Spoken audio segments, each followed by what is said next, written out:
Unacademy. Let's crack it.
USA की एक celebrity family है कार्डाशियंस और जेनर करके।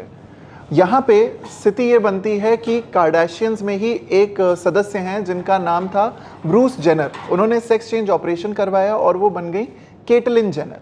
अब प्रेम उतना ही है, लगाव उतना ही है, कंसर्न उतना ही है, सेम, सब कुछ सेम है। मान लीजिए कि आप जज बन जाती हैं और आपके जज बनने के कुछ समय बाद आपकी शादी होती है। शादी के 1 साल 1.5 साल के बाद आपके पति भी सेक्स चेंज ऑपरेशन करवाते हैं बिना आपको बताए और आपके पास आते हैं महिला की तरह।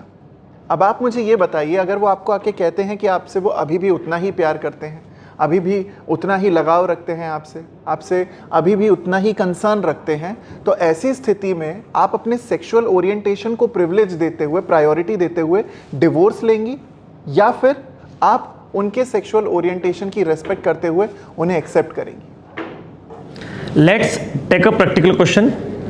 फॉर एग्जांपल, आप जज बन चुके हैं और आप अपने घर से ऑफिस की तरफ जा रहे हैं। इस बीच आप एक घटना देखते हैं मर्डर की, लेकिन आप वहाँ पर रुकते नहीं हैं।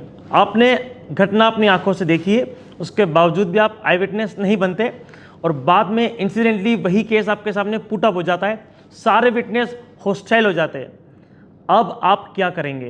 क्योंकि विटनेस हॉस्टाइल हो चुका है, आप विटनेस बने नहीं थे, लेकिन आपको सच पता है कि एक्यूज्ड कौन है। क्या अब आप कन्विक्शन कर पाएंगे? क्योंकि प्रॉपर एविडेंस आपके सामने अब है नहीं। तो अब आते हैं आपके फीडबैक पे, ठीक है। तो नॉलेज ऑफ लॉ में यू वर गुड। मेजरली अगर हम क्वेश्चंस की बात करें तो सारे आंसर्स आपके ऑलमोस्ट सही थे।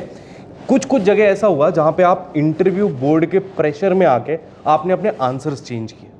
ये एक इंपॉर्टेंट चीज़ है। देखिए, वहाँ पे भी जब आपका टेस्ट किया जाएगा तो they will try to irritate you that आपने बहुत प्लेन सिंपल बात जो आपको पता है कि 100% सही है, उसको भी वो गलत बोल सकते हैं। तब आपको आराम से यही बोल देना। जैसे आज आपने चेंज किया, 404 बोला, फिर सर ने 5 बोला, तो आपने कहा नहीं सर 5 है, बट 404 था।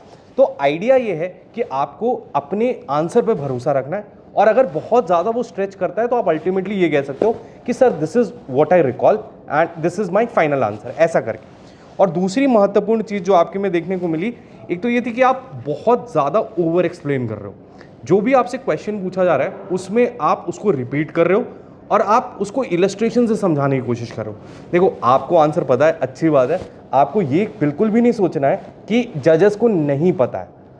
उन्होंने आपसे एक डायरेक्ट क्वेश्चन पूछा, आप उसका डायरेक्ट आंसर दे दीजिए।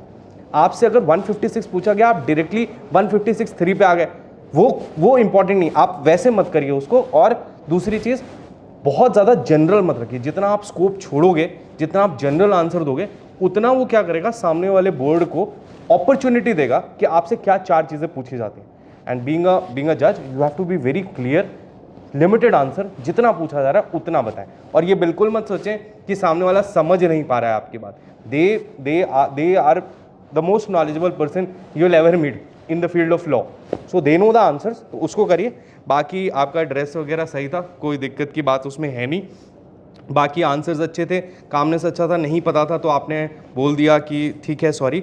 हाँ, ये जो आप बार बार बोल रहे थे ना, I will read about it, उसमें भी थोड़ा सा ऐसा रखिए कि 1 से 2 बार मैक्सिमम आप बोलें।